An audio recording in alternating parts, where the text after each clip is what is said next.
Europe 1, 7h46, quand un prof accuse un lycée musulman de dérive, c'est ce qu'a fait Soufiane Zitouni. Il y a quelques jours encore, il enseignait la philosophie au lycée musulman Averroès de Lille, mais il a claqué la porte. L'établissement, lui, a décidé de porter plainte contre son ancien collaborateur. Soufiane Zitouni est votre invité, Thomas, c'est l'interview vérité d'Europe 1. Bonjour Soufiane Zitouni. Bonjour. Le 15 janvier, vous avez publié une première tribune dans Libération. Elle s'appelait « Le prophète est aussi Charlie ». Tribune qui se concluait par ces mots, je vais les lire.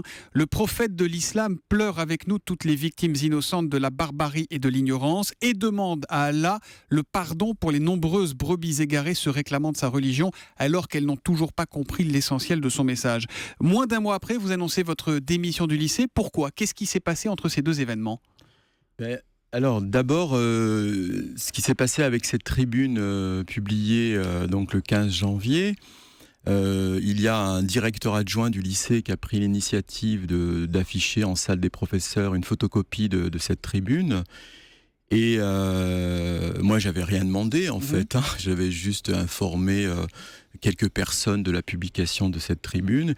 Et en fait, elle a été immédiatement retirée du tableau d'affichage vie de l'établissement. Puis elle a été remise, puis à nouveau retirée, puis remise, puis à nouveau retirée. C'est pas ça qui vous fait démissionner, c'est pas ça qui vous fait quitter votre poste. On est bien d'accord, mais si vous voulez, d'un seul coup, il y avait une énorme tension en salle des professeurs autour de ce texte. Alors au début, ça m'a plutôt fait sourire, je trouvais ça même plutôt burlesque, mais après, c'est monté, c'est allé crescendo.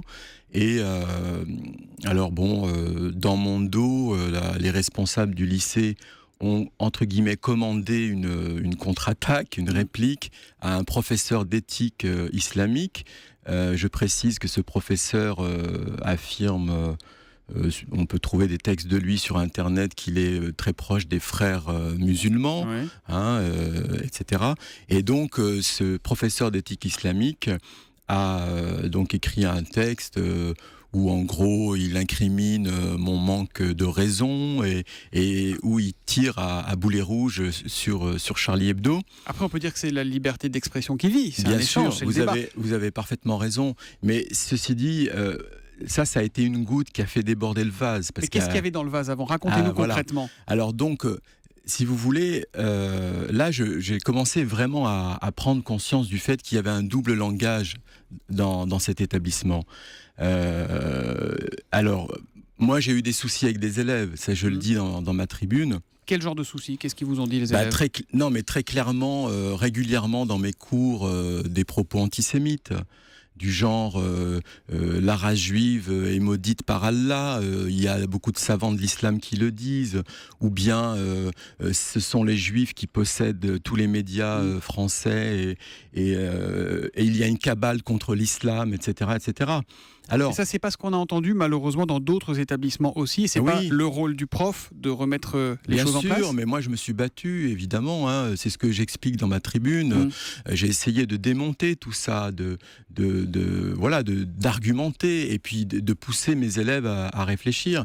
Mais après, quand j'ai commencé à comprendre que du côté de l'enseignement de l'éthique islamique, il y avait par exemple, toujours le même professeur qui dit en salle des profs qu'il se sent proche du Hamas, etc., etc.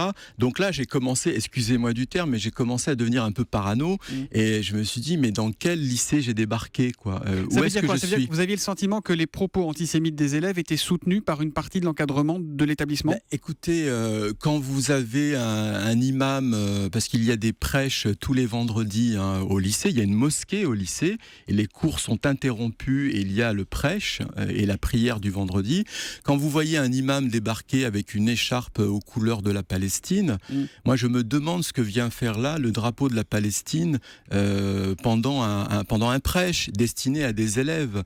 Donc si vous voulez, alors bien sûr c'est sous couvert de solidarité humanitaire vis-à-vis des Palestiniens, mais moi ce que je voudrais dénoncer en fait, et c'est ce que je fais dans ma tribune, ma deuxième tribune que j'ai intitulée Pourquoi j'ai démissionné du lycée Averroès. Vendredi dans Libération encore. Ce que je veux dénoncer, c'est ce mélange malsain d'islam et de politique. Est-ce que vous dites aujourd'hui que ce lycée Averroès, qui est un lycée musulman privé sous contrat avec l'État, donc avec l'Éducation nationale, est dirigé par des intégristes ? Écoutez, en tout cas, il est dirigé par Monsieur Lasfar, hein, c'est parce que c'est lui qui a créé ce lycée. Monsieur Lasfar est président de l'UOIF. Bon, voilà, après... Mais ça veut dire quoi? C'est qui derrière l'UOIF pour vous? C'est quoi? C'est des États étrangers? Non, mais je vais vous... Alors, clairement, le Qatar finance cet établissement. Il y a des personnes de la direction de ce lycée qui sont allés en voyage au Qatar pour aller trouver de l'argent. Moi, j'ai vu des entre guillemets mécènes du Qatar lors de la remise des diplômes. Je le raconte aussi dans ma tribune. Donc c'est vrai qu'on peut se questionner sur un établissement qui est à la fois financé par l'État français et le Qatar. On est un peu interpellé parce que d'un côté on vous entend et on entend aussi la direction du lycée qui a décidé de porter plainte contre vous pour diffamation, qui dit, on entendait à cette heure, qu'il donne des preuves de ce qu'il raconte. Ça veut dire quoi? Que pour vous la direction tient un double langage? Il y a le langage urbi et torbi, à l'extérieur c'est propre et à l'intérieur c'est un lycée radical aujourd'hui? Écoutez, vous me questionnez sur... on me questionne souvent d'ailleurs depuis quelques temps dans les médias sur le double langage. Hier, une journaliste de Libération me demandait mais comment on peut prouver le double langage? Moi, je dis par exemple, quand Monsieur Lasfar dit qu'il est républicain, laïque, etc., et que, bon, ça devant les caméras, et que hors caméra, il dit un jour, il y aura plein de filles voilées dans les écoles publiques françaises, moi, je trouve que ça, c'est du double langage. C'est-à-dire qu'on ne peut pas se dire d'un côté républicain et laïque et espérer que dans toutes les écoles françaises, il y ait des jeunes filles voilées. Ammar Lasfar, recteur de la mosquée de Lille-Sud et président de l'UOIF. Est-ce que c'est à l'Éducation nationale pour vous de prendre ses responsabilités aujourd'hui? Est-ce qu'il faut revoir le contrat? Est-ce qu'il faut réanalyser Non, mais moi, je n'ai pas écrit cette tribune pour qu'il soit retiré, que le contrat soit retiré au lycée Averroès. Et je tiens à préciser d'ailleurs, et je le dis dans ma tribune, tous les adultes qui ont en charge ces élèves au lycée Averroès ne sont pas antisémites et sectaires. Tous les élèves ne sont pas racistes, antisémites. Et tous les élèves ne sont parce qu'ils se sentent un peu stigmatisés peut-être par vos propos. Oui, bien sûr. Mais il n'empêche que en plus de 20 ans de carrière, j'avais jamais entendu autant de propos antisémites. Vous voulez continuer à enseigner ? Vous ? Évidemment. Et j'ai demandé au recteur de me proposer un nouveau poste. Et la seule réponse que j'ai eue à ce jour, c'est « Si vous ne réintégrez pas le lycée Averroès, on vous radie l'éducation nationale ». Voilà la réponse que j'ai eue du rectorat de Lille. Et sans aucune prise en compte du courrier que j'ai envoyé au ministère. Merci Soufiane Zitouni d'être venu en direct ce matin sur Europe 1. Merci, bonne journée à vous. C'est moi qui vous remercie.